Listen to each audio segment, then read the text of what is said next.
वायु में 500 नैनोमीटर तरंगदैर्घ्य का प्रकाश पुंज। तो जो प्रकाश पुंज की तरंगदैर्घ्य दे रहा है वो कितनी दे रहा है? 500 नैनोमीटर दे रहा है। और तरंगदैर्घ्य किस लिखते हैं? लैम्डा से लिखते हैं। और लैम्डा का मान दे रहा है 500 नैनोमीटर। नैनोमीटर। ठीक। अपवर्तनांक 1.5 की प्लेट में प्रवेश करता है। तो जो प्लेट है उसका अपवर्तनांक स्मॉल एन, और ये कितना दे रहा है? 1.5 दे रहा है। अपवर्तनांक का कोई मात्रक नहीं होता है। कांच में, ये जो प्लेट है वो कांच की है ना? कांच में चाल ज्ञात करना है। तो फर्स्ट पार्ट, तो कांच में प्रकाश पुंज की चाल v का मान हमको ज्ञात करना है। आप लोग अपवर्तनांक का सूत्र जानते हैं, स्मॉल एन बराबर क्या होता है? अपवर्तनांक निर्वात में प्रकाश की चाल बटे उस माध्यम प्रकाश की चाल जिसमें प्रकाश प्रवेश करता है। तो v का मान निकालना है। तो v बराबर हो जाएगा c अपॉन एन। निर्वात में प्रकाश की चाल कितनी है? 3 × 10⁸ मीटर प्रति सेकंड होती है। अपवर्तनांक हमको 1.5 दिया गया है।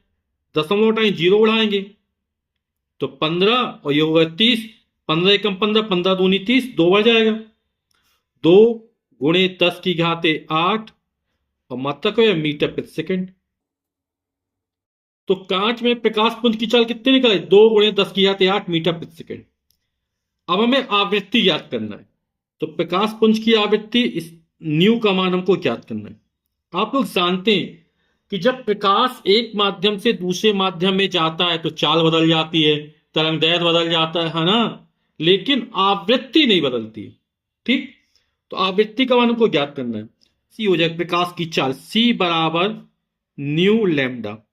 ठीक। तो सी बराबर न्यू लैम्डा है ना? सी क्या है? प्रकाश की चाल। न्यू क्या है? प्रकाश पुंज की आवृत्ति। लैम्डा क्या है? तरंगदैर्घ्य। तो इस सूत्र का प्रयोग करेंगे। ठीक है। तो हमें न्यू का मान निकालना है। तो न्यू बराबर हो जाएगा सी अपॉन लैम्डा। लैम्डा अपॉन में चला जाएगा। प्रकाश की चाल कितनी होती है? 3 × 10⁸ मीटर प्रति सेकंड। और लैम्डा क्या है? तरंगदैर्घ्य है। और तरंगदैर्घ्य कितनी दी गई है? 500 नैनोमीटर दिया गया ना?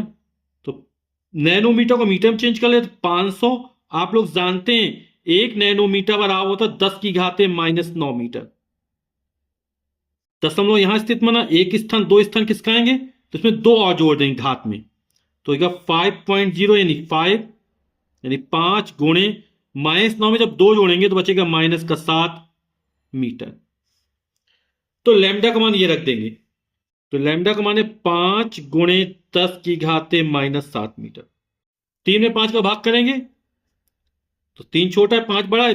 0.5×6 = 30 गुणे 10⁻⁻7 ऊपर पॉइंट प्लस हो जाएगा। 8 में 7 जोड़ेगा 15। दशमलव एक स्थान तब किसका आता है तो एक कम हो जाएगा। तो ये हो जाएगा 6.0 या 6 गुणे 10⁻14। आवृत्ति की मात्रा क्या होता है? हर्ट्ज होता है।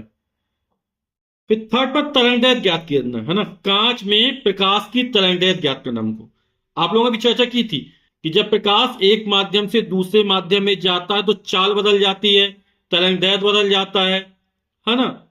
लेकिन आवृत्ति नहीं बदलती।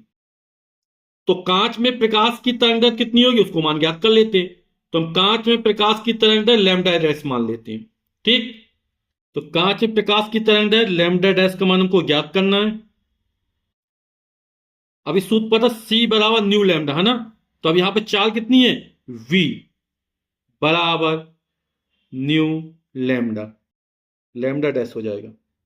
तो लैम्डा डैश का मान हमको ज्ञात करना है। लैम्डा डैश बराबर हो जाएगा v अपॉन न्यू। v चाल कितनी दी गई है अभी निकाला तो 2 × 10⁸ कांच में प्रकाश की चाल 2 × 10⁸ है। और आवृत्ति कितनी है?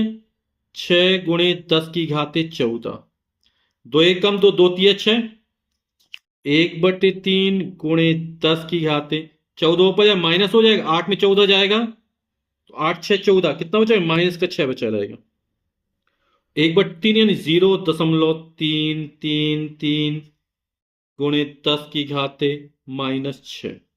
दशमलव को इस तीन, एक स्थान दो स्थान तीन स्थान तक किसका तो हो जाएगा 333 गुणे 10⁻³ और जोड़े -9 मीटर हो जाएगी। आप लोग जानते हैं 1 नैनोमीटर बराबर 10⁻⁻9 मीटर, तो ये हटेगा नैनोमीटर में कन्वर्ट हो जाएगा, यानी ये हो जाएगा 333 नैनोमीटर। 1 नैनोमीटर बराबर 10⁻⁹ मीटर होता है। ठीक, तो यही हमारा उत्तर हो जाएगा।